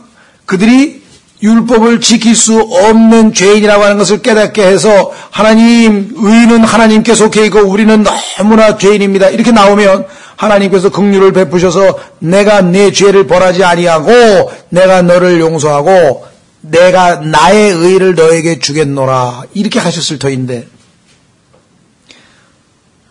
로마서 9장 30절 그런즉 우리가 무슨 말을 하리요? 의를 따르지 아니한 이방인들은 과거에 율법 따랐습니까? 율법에 의 관심도 없었어요. 율법이란 게 뭔지도 몰랐어요. 그야말로 본능에 따라서 그냥 사는 거예요. 짐승같이. 그런데 유대인들은 돌판에 율법 써 있고 책에 율법 써 있다고 막 자랑하더니, 그런데 그 이방인들은 예수 그리스도를 통해서 율법에서 난 의가 아니라 믿음에서 난 의를 갖게 됐어. 그래서 하나님 앞에 의롭다고 인정받았어. 그런데 31절, 의의 법, 율법이죠. 의의 법을 따라간 이스라엘은, 율법하고 아무 상관없이 살던 자들은 믿음의 의를 쟁취해서 의롭게 되었는데, 30절, 유대인들은 율법을 지킨다고 온갖 노력도 다 하고 뭔가 폼을 다 잡더니 이스라엘은 의의 법에 이르지 못하였어. 하나는 의에 이르렀는데 하나는 못 이르렀어. 32절, 어찌 된 까닭이냐? 이걸 깨달은 유대인들이 아직도 이걸 못 깨닫고 있는 거예요. 오늘날 우리나라에도 그리스도인들 중에서 복음을 잘 못 깨닫는 사람 바로 이겁니다. 이것을 강력하게 자세하게 설명한 게 우리가 지금 최근에 발행한 기독교의 본질이라고 하는 책자가 바로 이 얘기하고 있는 거예요. 왜 아직도 주일 성수하고 철야기도 하고 헌금 바치고 착한 일하고 교회 뭐 열심히 하고 막 뭘 해서 하나님 앞에 호의를 얻어보려고 의롭게 되보려고 노력하는 어리석은 교회 다니는 사람들, 그런 사람들은 은혜에서 떨어져 나간 자라 그랬어요. 갈라디아서에서. 여기 보세요. 이는 그들이 믿음으로 그것을 구하지 아니하고 하나님이 믿음으로 나아가면 거저 하나님의 의이신 예수님을 주실 터인데 오히려 율법의 행위로 되는 것처럼 구하였기 때문이라. 율법의 행위로 됩니까? 노력하면 됩니까? 아니죠. 그들은 그 걸림돌에 걸려 넘어졌느니라. 얼마나 비참한 꼴이 되고 말았습니까? 밑으로 내려갑니다. 10장 1절, 로마서 10장 1절, 형제들아 이스라엘을 위한 내 마음의 소원과 하나님을 향한 기도는 곧 그들이 구원을 받는 것이니라. 왜? 그렇게 율법을 지키려고 애를 써서는 구원을 못 받아. 2절, 내가 그들에 대하여 증언하노니 그들이 하나님께 대한 열심은 있으나, 열심만 있으면 뭐해? 오늘날도 뭐 새벽기도 철야기도 열심 있는 것 자체는 나쁜 거 아니고 좋은 건데 무슨 열심이냐? 여기 나와 있죠. 여기 뭐라고 되어 있습니까? 지식에 따른 것이 아니니라. 하나님의 말씀에 따른 열심이어야지.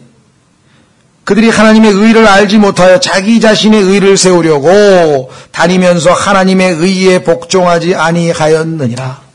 하나님의 의가 누군가? 3절, 4절 나왔네요. 그리스도께서 모든 믿는 자에게 의가 되시기 위하여, 이 하나님의 의이신 예수님이잖아요. 율법의 끝마침이 되시느니라. 그 율법의 저주를 십자가에서 다 직접 받으시고 이제는 하나님의 의이신 예수님이 선물로 거저 주어지는데 믿음을 통하여 은혜로. 유대인들은 그렇게 안 했다 이 말이죠. 미가서 6장 5절로 가면, 미가서 6장 5절에 가면, 오 내 백성아 시팀에서 길갈에 이르는 동안 모압 왕 발락이 의논한 것과 부올의 아들 발람이 그에게 대답한 것을 이제 기억할지니 이것은 너희가 주의 의를 알게 하려 함이니라. 주의 의? 자, 하나님의 의? 그 내용이 무엇인가? 여기 보니까 부올의 아들 발람이 그에게 대답한 것을 기억하면 알게 된다는 것이에요. 자, 어디에 있습니까? 한번 확인해 보겠습니다. 민수기로 가면 발람이 뭐라고 답변했는가? 아주 놀라운 답변이 나와요. 거기에 보면 민수기 22장 23장 21절. 예, 여기 나와 있네요. 여기 보시면 발람이 한 유명한 그 발언 중에 19절부터 하나님은 사람이 아니시니 거짓말하지 아니하시며 사람의 아들이 아니시니 뜻을 돌이키지 아니하시는도다. 그분께서 말씀하셨은즉 그것을 행하지 아니하시리요 그분께서 이르셨은즉 그것을 실행하지 아니하시리요. 보라, 축복하라는 명령을 내가 받았고 그분께서 복을 주셨은즉 내가 그것을 돌이킬 수 없도다. 그분께서는 야곱의 불법을 보지 아니하시며 이스라엘 안에서 잘못을 보지 아니하셨도다. 광야에서 내내 죄를 짓고 지금도 죄를 짓고 있는데 하나님께서는 안 보셨다 이 말이에요. 그렇죠? 이것이 하나님의 의다. 다시 말하면 결국은 하나님의 아들이신 예수 그리스도를 통해서 하나님께서 예를 들면 가죽옷을 입혀놓으면 볼 수가 없어요. 아담의 벌거벗은 것을. 우리도 지금 예수 그리스도로 옷 입고 있기 때문에 여러분과 저의 죄악을 하나님께서 우리 몸 안에 죄가 있다고 했는데, 여전히 죄가 있다고 그랬는데 보지 않으시는 것뿐만 아니라 기억도 하지 아니하신다 이 말이죠. 그렇죠? 그러니까 하나님의 의와 자기 의는 율법의 행위를 지키려고 애써서 노력해서 다 지켰기 때문에 이제 나는 하나님 앞에 됐다. 이런 생각을 갖는데 그런 사람은 한 사람도 없다는 거죠. 예수님 이외에는 그 율법을 통한 의의를 얻은 사람은 아무도 없다는 거죠. 이 복음의 가장 핵심적인 내용을 놓쳤어요. 그래서 다니엘은 바로 그 기도를 하는 거 아닙니까? 7절, 9장 7절에 오 주여 의는 주께 속하고, 다음에 8절 오 주여 우리가 주께 죄를 지었사온즉 당황한 얼굴은 우리와 우리의 왕들과 우리의 통치자들과 우리의 조상들에 속하며 비록 우리가 주 우리 하나님께 반역하였을지라도 긍휼과 용서는 주께 속하나이다. 죄는 우리가 짓고 의로우신 하나님께서 여기 나와 있는 것처럼 어떻게 했습니까? 긍휼과 용서는 주께 속하나이다. 그렇죠? 긍휼과 용서. 구약시대에는 이미 죄를 지었기 때문에 그 죄에 대해서 하나님께서 심판하셔야 되는데 심판을 안 하셨어요. 그래서 우리가 긍휼이라 그래요. 다시 말하면 내가 마땅히 받아야 할 것을 받지 않았을 때, 그때 내가 마땅히 받아야 될 것은 뭐냐면 벌과 심판이에요. 근데 하나님께서 벌과 심판을 안 주셔서 내가 안 받았어요. 그래서 내가 긍휼을 받았다는 뜻이에요. 반면에 은혜라고 하는 것은 내가 받을 자격이 없는데 받았어요. 그 뉘앙스를 아시겠습니까? 그래서 구약에서는 긍휼이 먼저 있어요. 긍휼과 은혜. 그렇죠? 근데 신약에서는 예수님께서 이미 십자가에서 죄값을 미리 다 받아놓으셨기 때문에 은혜부터 먼저 받아. 그래서 디도서에 보면은 은혜와 긍휼과 평강이 너에게 있을지어다 이렇게 나와요. 신약에서. 왜? 우리는 은혜부터 먼저 받고 그 다음에 은혜를 받은 우리가 은혜 받은 만큼 살지 못하고 자꾸 죄를 지어도 하나님께서 우리를 벌하지 아니하시고 긍휼로 불쌍히 대해 주시는 거죠.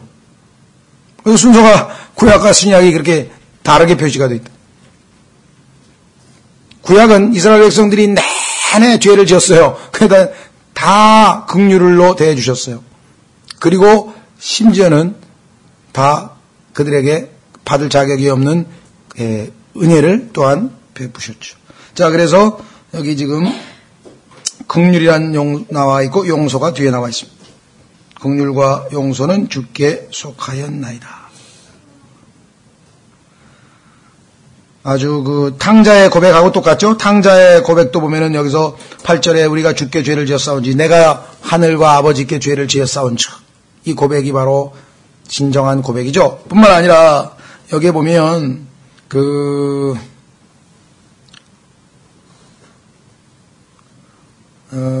우리가 주께 죄를 지어서 당하려고 그래서 그러면 한 가지 짚고 나 여기 우리말로는 용서가 단수로 돼 있어요. 그렇죠? 근데 영어에는 긍휼들과 용서들 이렇게 해서 지금 복수로 돼 있어요.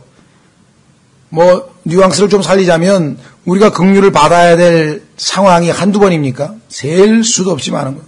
용서를 받아야 될 상황이 한두 번이 아니죠. 셀 수도 없어. 얼마나 감사해요. 긍휼들과 용서들. 우리는 지금 그런 표현이 우리말에는 복수를 잘 안 쓰기 때문에 단수든 복수든 그냥 문맥에 따라서 적당하게 처리하지만 영어로는 이게 엄연히 다른 얘기입니다. 한 번이 아니에요. 10절 우리가 또한 주 우리 하나님의 음성에 순종하지 아니하여 여기 나왔잖아요. 음성에 순종하지 아니하였단 말 나왔고 그 다음에 아까 범법 규례에서 떠났다는 말 나왔고 모든 하나님과의 관계는 하나님의 말씀에 어떻게 반응했는가 바로 그것이었죠. 떠나지 아니하였으므로 하나님의 종 모세의 율법에 기록된 맹세와 저주가 우리 위에 쏟아졌사오니 이는 우리가 그분께 죄를 지었기 때문이니이다. 이 하나님 모세의 율법에 기록된 저주는요 찾으면 뭐 밑도 끝도 없이 너무 많아요. 민수기 26장에 보면 한번 보세요. 민수기 26장에 보면 민수기래 레위기 26장에 보면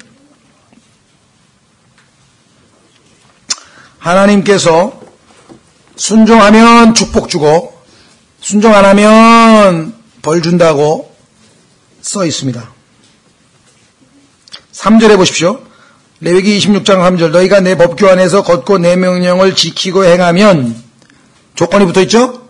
그러면 4절, 5절, 6절, 7절, 8절, 9절, 10 쫙 해가지고 13절까지 복을 주겠다는 내용이에요, 전부 다.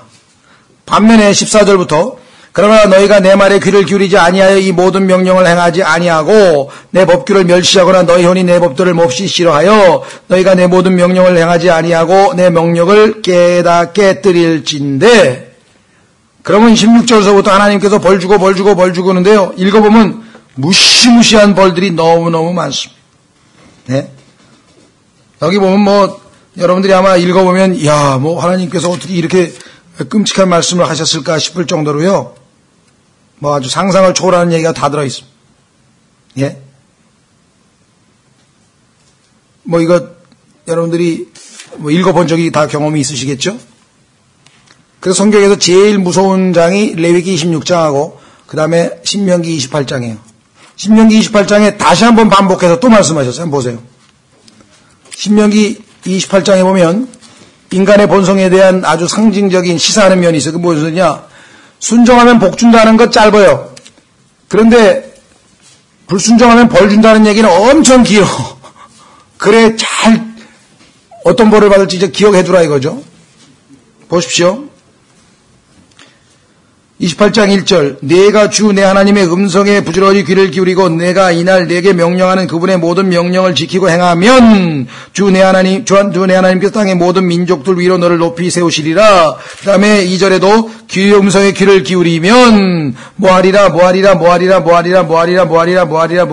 9절에도 뭐하면 그래서 14절까지가 축복인데 15절 그러나 만일 내가 주 내 하나님의 음성에 귀를 기울이지 아니하여 쭉 여기 보면요 무려 68절까지 다 심판 얘기예요. 예? 15절서부터 68절까지 얼마나 길게 하나님께서 소위 말하면 심판의 내용을 썼는지 여기에 보면 사람 심지어는 미치게 만들어 버리신다 그랬어요. 그런 얘기도 있어요. 예? 어디가 나오냐? 그러니까 33절에 나오나요? 예, 34절에 나오고 34절. 그러면 내가 볼 것 즉 내 눈으로 보는 것을 인하여 미치게 되리라. 그렇죠? 미친다는 얘기도 나오고 그다음에 종기 얘기도 나오고 하여간 애를 잡아먹는다는 얘기 너무 끔찍한 얘기들 나오는데 이게 이스라엘 백성에게 그대로 이루어졌고 대환란 때 직전에도 그대로 이루어지게 될 일입니다. 이게 지금. 그래서 우리가 전무후무한 환란이라고 하지 않겠습니까? 자, 다니엘서 다시 9장으로 오셔서 다니엘은 레위기 26장, 신명기 27, 28, 29장을 다 읽어보니까 그 하나님이 약속하신 게 그대로 자기 백성에게 70년 동안에. 그래서 11절에 참으로 온 이스라엘이 주를 어디였어요? 11절 참으로 온 이스라엘이 주의 율법을 범하고 심지어 그것을 떠나서 주의 음성에 순종하지 아니하였으므로 하나님의 종 모세의 율법에 기록된 맹세와 저주가 우리 위에 쏟아졌사오니 이는 우리가 그분께 죄를 지었기 때문이다. 하나님 너무하십니다. 어떻게 그렇게 심한 벌을 어떻게 그렇게 지독하게 잔인하게 이거 없어요. 우리는 그게 우리에게 마땅한 그보다 더 받아야 된다.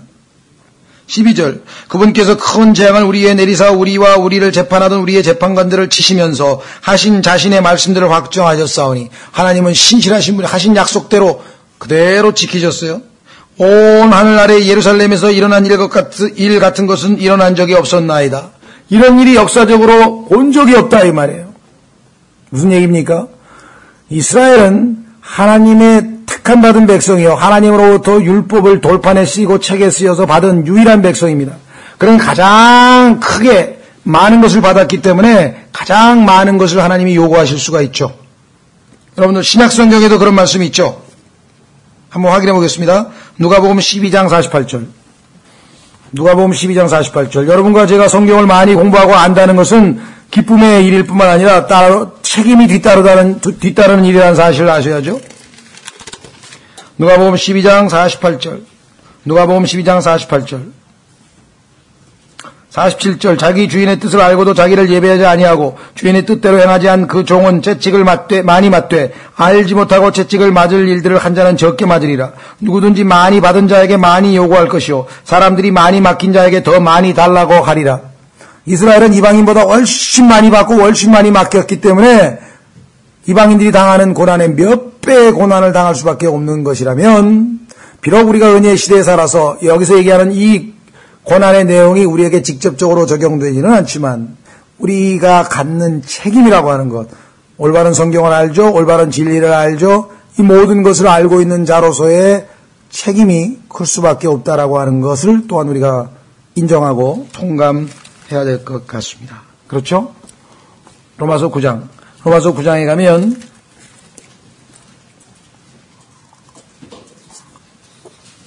바울이 마음속에 내 백성이 정말 구원받았으면 좋겠다, 너무나 괴롭다라고 고백하는 가운데 이스라엘의 특권에 대해서 이렇게 이야기를 합니다. 로마서 9장 1절 내가 그리스도 안에서 진실을 말하고 거짓말을 하지 아니하노라. 내 양심도 성령님 안에서 나에 대해 증언하거니와 내게는 마음속에 큰 근심이 있고 계속해서 슬픔이 있노라. 육체에 따른 내 형제 내 친족을 위해서라면 차라리 내 자신이 그리스도로부터 저주받기를 바랄 수도 있으리니 그들은 이스라엘 사람들이니라. 그들에게는 이들에게는 어떤 특권이 주어졌냐? 양자 삼으심. 하나님께서 이스라엘 민족 전체를 맏아들이라고 선언하셨죠. 집합적으로. 영광, 항상 구름 기둥 불기둥 영광이 언약궤에 따라다녔죠. 언약들, 많은 언약들을 받았죠. 율법을 주심과 하나님을 섬김, 레위기에 나와 있는 그 하나님 앞에 나아가 제사 지내고 희생물을 드리고 이런 모든 하나님을 향한 섬김과 봉사는 이스라엘 백성에게만 허용된 것이었죠. 약속들이 속해 있고 조상들도 그들의 것이요 육체에 관한 그리스도께서도 그들에게 나셨으니 그리스도도 또 유대인 출신이라고 한다면 아니 이렇게 많은 특권을 받았으니 매를 이렇게 많이 받은 특권에 비례해서 맞을 수밖에 없는 게 이스라엘 민족이다 라고 지금 다니엘은 그걸 인정한 거예요. 예루살렘에 일어난 이런 일만큼 이렇게 큰 벌을 받은 민족도 없습니다. 다니엘서 9장 다시 돌아가셔서 13절 모세의 율법에 기록한 대로 이 모든 재앙이 우리에게 임하였음에도 불구하고 우리는 돌이켜서 우리의 불법들에서 떠나 주의 진리를 깨닫기 위해 우리 하나님 앞에서 기도하지 아니하였나이다. 70년 동안 이스라엘 백성들이 징계를 받으면서 정말 회개하고 안타깝게 안 그랬다 이 말이에요. 얼마나 인간의 마음이 완악한가 한번 생각해 보십시오. 그렇죠? 그래서 회개를 안 하니까 14절 그러므로 주께서 그 재앙을 지켜보시다가 회개하면 거두시려고 하는데 도대체 회개할 기미가 그것을 가져와 우리에게 임하게 하셨사오니 주 우리 하나님께서는 친히 하시는 모든 일에서 의로우시나이다.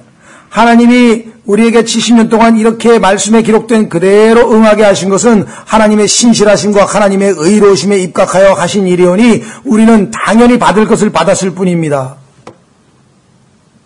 이게 진정한 자백하는 자의 자세죠. 변명하거나 둘러대거나 누구 핑계대거나 아닙니다. 우리는 그분의 은종의 음성에 순종하지 아니하였나이다. 오 강한 손으로 주의 백성을 이집트 땅에서 데리고 나오시고 이날과 같이 스스로 명성을 얻으신 주 우리 하나님이요. 그렇게 수없이 셀 수 없이 많은 기적을 베푸셔서 온 땅에 가장 이름을 드높이신 그 하나님인데 그 하나님의 이름을 땅에 떨어뜨리고 그 하나님을 이름에 먹칠을 한 자가 바로 우리 아닙니까? 이는 우리는 죄를 지었고 사악하게 행하였나이다. 이것은요, 이사야도 하나님 앞에서 자신의 모습을 봤을 때 화로다 내가 입술이 부정한 백성들 가운데 거하며 화로다. 베드로도 예수님 앞에 그분이 누구이신지를 아는 즉시로 죄 많은 자로소이다. 떠나소서 함께 있을 수가 없습니다. 당신은 거룩하시고 나는 더럽습니다. 당신은 의로우시고 나는 죄인입니다. 떠나시옵소서. 그렇죠? 욥도 그렇게 자신만만하게 자신의 의를 드러나면서 하나님 내가 이렇게 살고 이렇게 살고 이렇게 살고 이렇게 바르게 살고 이렇게 남을 도와주고 살고 이렇게 신앙생활하며 살고 이렇게 살았습니다. 그런데 어찌하여 그러니까 욥은 의롭고 하나님은 불의하다? 그러니까 하나님께서 네가 그렇게 산 것 자체는 은혜로 산 건데 그렇죠? 내 은혜로 산 건데 그것이 네 의로 산 것이어서 너는 의롭고 그러한 너를 이렇게 고난 가운데 내버려둔 나는 불의하다는 그 말이냐? 네 말이 맞는지 내 말이 맞는지 허리띠를 동여매고 남자답게 내 앞에 나서라. 그 하나님하고 대화를 하다 보니까 욥이 뭐예요? 아이고 내가 깨닫지 못한 말을 했으며 내가 알지도 못한 말을 지켜라 싸우니 지금부터 입 다물고 조용히 있겠습니다. 진정으로 죄를 깨달은 사람은요, 하나님 앞에 가서 입 다물고 가만히 있는 거예요. 그 순간에 하나님께서 그 거룩한 빛으로 자기 자신을 비춰주실 때 그분 앞에서 이렇게 죄를 고백하는 것 이외에 달리 할 것이 없는 겁니다. 그래서 바울은 내가 죄인의 괴수입니다. 주님께 가까이 가니까 갈수록 자, 이래서 이것이 성경에서 말씀하는 참 기도의 전형적인 모습이었습니다. 참 본받아야 될 기도인 것 같아요. 하나하나 보면 죄를 고백하고 하나님을 인정하고 하나님은 의로우십니다. 불평 없어요. 하나님 아무리 그래도 그렇지 그래도 이스라엘 백성이 가끔 가다가 잘한 일도 있을 텐데 어떻게 이렇게 힘들게 하고 어떻게 이렇게 망신을 주시고 그거 없어요. 그냥 있는 그대로 하나님은 의로우시고 이보다 더 심하게 벌을 주셔도 그래도 의로우시고 욥기도 그랬죠. 욥이 뭐라 했습니까? 하나님은 무슨 일이든 하실 수 있습니다. 하나님께서 비록 내가 사람들이 보기에 내 의를 쌓고 의롭게 바르게 살았다 손치더라도 하나님께서 필요하셔서 나를 통해서 마귀를 조롱하시기 위해서 나에게 이와 같은 고통을 허락하셨다 할지라도 그래도 하나님은 여전히 선하시고 여전히 의로우시고 여전히 거룩하신 분이시고 하나님은 무슨 일이든지 하실 수 있습니다. 아브라함에게 하나님은 어떻게 했어요? 자식을 제물로 죽여서 나에게 바치라 하면 하나님은 잔인한 하나님이 되시는 겁니까? 아니에요. 하나님은 여전히 선하시고 여전히 의로우시고 여전히 거룩하시고 여전히 굿 그걸 인정해 드리느냐 이거예요. 하나님이 비록 아브라함에게 그걸 요구하셨다는 치더라도 왜? 궁극적으로 아브라함에게 부활 신앙을 주셨고 궁극적으로 예수 그리스도를 그 이삭을 통해서 부활하신 예수 그리스도를 계시하셨고 하나님의 어린 양을 예표하셨고 그래서 믿음의 조상으로 아브라함을 드높이셨고 결국은 하나님이 구우시지 나쁜 거 있습니까? 그거 요구해서 하나님은 믿기만 하면 돼. 거기서 믿음이 떨어져서 의심을 하고 하나님 너무하다 잔인하다 이게 인간이 잘못하는 짓이죠. 그러죠? 하나님에 대한 절대적인 신앙만 있으면요 하나님께서 죽으라 그래도 기쁨으로 죽는 거야. 왜? 하나님은 선하시니까. 무슨 일이든지 하실 수 있으니까. 그런데 여러분과 저는 어떻습니까? 조금만 억울한 일을 당하면 아이고 이렇게 억울한 일일 때가 아니 내가 하나님을 위해서 뭘 안 한 게 있어가지고 어떻게 해서 하나님은 나를 이렇게 비참하게 만드시나.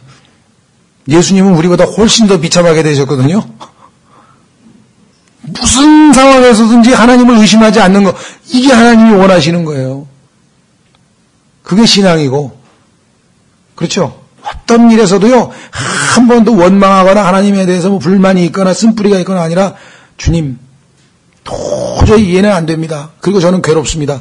그러나 절대로 하나님은 선하시고 의로우시고 내가 모르고 내가 깨닫지 못하고 어리석었지 그거는 저는 믿습니다. 안 변합니다. 그거예요. 그걸 배워가는 거예요, 우리가 지금. 그래서 16절부터 이제 드디어 간구가 나오네요. 기도를 탁 드리고 경배 탁 하고 찬양 탁 하고 자백 탁 하고 그 다음에 이제 하나님께 부탁을 드리는 거죠. 오 주여, 오 주여, 간청하옵나이다.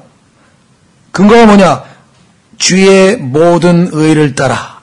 나는 이런 게 하나도 없으니까 하나님은 의로우신 분 아닙니까? 주의 모든 의를 따라 주의 분노와 주의 경노를 돌이키사 불쌍히 여기란 말이죠. 주의 도시 예루살렘 곧 주의 거룩한 산에서 떠나게 하옵소서.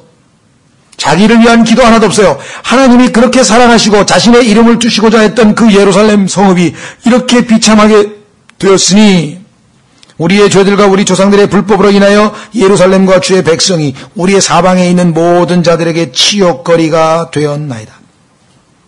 하나님께서 이렇게 모독을 당하시고 하나님의 이름을 두신 그 성전이 있는 그 예루살렘이 이렇게 사람들의 조롱거리가 된 것은 다 우리와 우리 조상들의 불법과 죄로 말미암은 것이오니 주의 의로우심을 따라 진노를 거두소서. 17절 오 우리 하나님이여 그러하온즉 이제 주의 종의 기도와 그의 간구를 들으시고 간구부터 하는 거 아닙니다. 기도부터 하고 간구를 주를 위하여 주의 얼굴이 황폐한 주의 성소의 빛을 비추게 하옵소서. 70년 동안이나 황폐하게 내팽개쳐진 그 주의 성소 그대로 두셔야 되겠습니까? 주님이 또 70년간 징계하시고 다시 돌이키신다고 하지 않았습니까?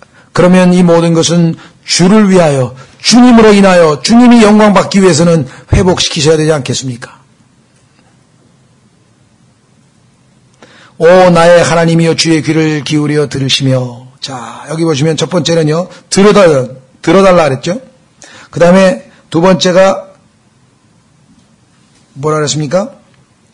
귀를 기울여 달라 그랬고, 그 다음에 들어달라고 했고, 그 다음에 눈을 열어달라 그랬고, 여시라 그랬고, 눈을 떠주십사고 했고, 그 다음에 봐달라, 눈을 뜨고 그 다음에 보았는데 뭘 보냐? 황폐함과 주의 이름으로 불리는 도시를 보시옵소서.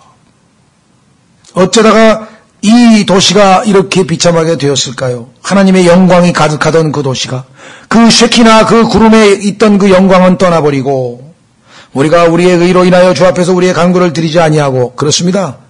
전혀 우리의 의에 근거할 수 없습니다. 주의 크신 긍휼로 인하여 간구를 드리나이다. 주님은 긍휼이 크신 분이시오니 19절 오 주여 들으소서, 오 주여 용서하소서, 오 주여 주를 기울이시고 행하소서. 네 가지. 그 다음에 내 하나님이여 주를 위하여 지체하지 마옵소서. 5가지 간구를 드렸네요. 5가지 간구. 첫 번째는 들어달라, 용서해달라, 귀를 기울이셔달라, 그 다음에 행해달라, 그 다음에 그 행함을 지체하지 마시옵소서. 주의 도시와 주의 백성이 주의 이름으로 불리나이다. 끝까지 주의 백성, 주의 이름, 주의 백성, 주의 도시 다 주의 영광을 먹든지 마시든지 그 무엇을 하든지. 그렇죠? 확인해 보겠습니다. 고린도전서 10장. 고린도전서 10장. 왜 밥 먹습니까? 주님의 영광을 위하여. 왜 놉니까? 왜 재밌게 놉니까? 주님의 영광을 위하여. 왜 공부합니까? 주님의 영광을 위하여. 왜 일합니까? 주님의 영광을 위하여. 그렇죠? 예. 고린도전서 10장 31절. 그런즉 너희가 먹든지 마시든지 무엇을 하든지 다 하나님의 영광을 위하여 하라. 그렇죠? 예. 그래서 마지막 시편 23편으로 가시면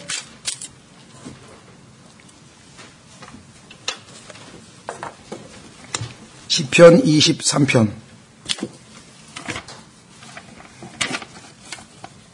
여러분이 기도할 때 비결은 무엇인가 하니 주는 나의 목자시니 내게 부족함이 없으리로다. 그분께서 나를 푸른 풀밭에 누이시며 잔잔한 물가로 인도하시고 내 혼을 회복시키시며 자신의 이름을 위하여 의의 길로 나를 인도하시는도다. 여기 보면은 3절에 뭐라 했습니까? 자신의 이름을 위하여. 하나님의 명예가 달려있기 때문에 우리를 의로 인도하는 거지 우리가 잘나서 우리가 똑똑해서 아니라 이 말이죠. 그렇죠? 그래서 저도 과거에 제가 통역대학원을 다녔는데 통역대학원을 다니면서 이제 좀 갓 구원을 받아가지고 뭐 앞뒤 안 가리고 그냥 막 무대포로 그냥 이제 막 전도도 하고 하여간 막 남의 수업 시간에 애가 수업 이렇게 있으면 이제 한 뭐 7, 80명 앉아 있잖아요. 그러면 이제 선생님이 아직 오기 전에 한 이제 그 쉬는 시간도 있고 이렇게 오면은 뭐 쉬는 시간 빈 시간 있잖아요. 한 5분 10분. 예. 거기 딱 나가가지고 여러분 잠깐 앉아 계십시오 하면서 예, 그 복음 전하고 그랬거든요. 전도지 나눠주고 뭐. 그냥 뭐 하여간 전부 다 이제 막 그 학교에서들 막 뭐 이상하게 됐다, 이게 방학 동안에 뭐가 얘가 이상하게 됐다 막 이런 게 이제 돼가지고 그게 뭐 저는 그때는 앞뒤가 안 보이는 거죠. 뭐 가꾸면 받고 뭐가 뭐 정신이 없는 거지. 들떠 있고 막 흥분하고 막 그래. 그러고 나서 제가 스페인에 유학을 가가지고 돌아왔는데 이제 시험을 봐잖아요. 시험. 그 졸업 시험을 보는데 그 시험을 뭡니까? 시험을 봐서 떨어지면 전부 다 그럴 거 아니야. 그럼 그렇지. 그리고 공부도 안 하고 돌아다니더니 잘했다. 이 소리가 나와야 돼, 뻔히. 그렇잖아요. 그죠? 예. 그래서 이제 기도를 그렇게 한 거죠. 하나님, 저는 뭐 한 번 떨어지든 두 번 떨어지든 뭐 열심히 다시 하고 뭐 하여간 뭐 망신을 당해도 뭐 내가 당하는 거니까 문제가 안 되는데 이거는 그냥 내가 아니라 하나님의 자녀라는 딱지가 붙어 있어가지고 하나님까지 그냥 싸잡아도 다 하나님의 명예까지 다 달려 있으니까 도와주시기 바랍니다. 하나님의 이름을 위하여 저를 도우셔서 꼭 붙여주십시오. 그게 굉장히 아주 하나님께 이렇게 구속력이 있는 기도 중에 한 흑인 목사가 기도하는데 뭐라 그러냐면 그 사람이 이제 굉장히 궁핍한 가운데 있었나 봐요. 너무 괴로운 가운데 있었나 봐요. 위험에 처해 있었나 봐요. 그래서 뭐라고 기도하냐면 주님 당신의 재산이 지금 아주 위험에 처해 있습니다. 빨리 구출하셔야 되겠습니다. 자기가 주님 거니까 내가 다치고 무슨 일 벌어지면 주님이 손해 아니냐. 이게 뭔가 성경을 알고 기도하는 거거든요. 그렇죠. 제가 그리고 또 박사과정 시험 볼 때도 그랬어요. 그래서 결과적으로 어떻게 했냐. 기도를 딱 드리고 시험을 보러 갔는데 시험 문제 중에 제가 나올 거라고 예상했던 게 그냥 나와버렸어요. 기자는 아무런 어려움 없이 시험을 보는 순간에 기도 응답을 확신하면서 기쁨으로 막 감사가 넘치는 가운데 그냥 여유있게 시험을 봐버렸어요. 그게 지금 생각해보면 너무나 간단하게 됐는데 당시에 시험에 떨어진 사람들에 의하면 뭐 얼마나 힘들겠습니까? 이게 10과목인데 10과목. 예? 영어에서 한국어, 그 다음에 한국어에서 영어, 영어에서 스페인어, 스페인어에서 영어, 이게 그냥 세 언어가 왔다 갔다 하면서 이 번역 통역을 하는 건데 이게 10과목을 이틀에 봤는데 6명이 봤는데 다 붙은 사람이 지금 서울대 교수하는 김은경 교수라고 여자 교수가 있는데 그 사람하고 나하고 둘이만 다 10과목 붙고 나머지는 다 뭐 4과목 떨어진 사람, 3과목 떨어진 사람, 5과목 떨어진 사람 다시 봐야 돼. 6개월 기다렸다가. 근데 그 사람은 자기 아버지가 뭐 엘살바도르 대통령 비서여서 아예 거기서 태어나서 아예 거기 나라를 모국어처럼 쓰는 사람이에요. 그러니까 그 사람은 붙는 건 이상할 게 없지. 예를 들면 미국서 한 20년, 30년 살다가 온 사람이 영어 잘하는 거하고 나같이 땡전 아무것도 없는 사람하고 같겠어요? 그 사람이 겨우 붙었는데 난 여유있게 붙었다고. 기도 응답으로. 근데 또 이제 박사과정 시험을 봐야 돼요. 이제 대학 교수 채용에 이제 박사과정 시험을 봐야 되는데 이 사람이 보니까 와가지고 스페인에서 와서 무슨 밤새 뭘 전도질 돌린다 그러고선 시간 강사하면서 공부를 하나도 안 했는데 어느 날 갑자기 박사과정 시험을 본다는 거예요. 그게 공부를 하나도 안 한 사람이. 그러니까 또 교수들이 다 지켜보고 있어서 요번에야말로 한 망신 당하겠지. 그래 나 또 기도했죠. 하나님 나 그때 싱글이성글이 쌍둥이 낳았는데요. 걔네들 먹여 살리니까 우유값 벌기도 힘들어요. 시간 강사니까 이게 완전 일일 노동이잖아요. 한 시간당 얼마씩 받는 그런 일종의 이제 비정규직 아주 공사판 노동자하고 똑같은 임금 방식으로 받는 거니까 시간을 때울수록 일주일에 보통 교수가 9시간 강의하는데 나는 36시간 했거든요. 4배를 강의를 한 거예요. 또 오라는 데는 다 가야지. 빨리 벌어야 되니까. 그니 언제 책을 들여다봐요. 그런데 지하철에서 공부한 게 전부 지하철에서 한 것밖에 없어요. 시간이 없으니까. 집에 가면 애들 울고 하다 우유 먹이고 어쩌고 그냥 다 지하철에서. 그리고 딱 예상 문제 다 미리 한번 써봐. 중요한 게 이런 거겠지. 근데 시험 딱 보는데 10개인가 여기에 내가 예상 문제를 했는데 6문제가 나왔는데 그 중에서 4개를 쓰라 그랬는데 거기 4개가 그대로 들어있더라고요. 그래서 시험 보면서 저는 감사하면서 기도하면서 시험을 봤어요. 그때도 역시 뭐라 하냐면 하나님 나는 대학 교수가 되든 박사과정에 붙든 안 붙든 나는 상관이 없는데 이 사람들이 전부 예수 믿는 사람 요번에 좀 망신을 줘야 되겠다고 하나님을 지금 잔뜩 벼르고 있는데 하나님의 이름을 위하여 명예를 위하여 이건 붙여주셔야지 도저히 다른 방법이 없습니다. 그런데요 그 졸업시험에서 통역대학원 전체 졸업시험에서 제가 1등을 했어요.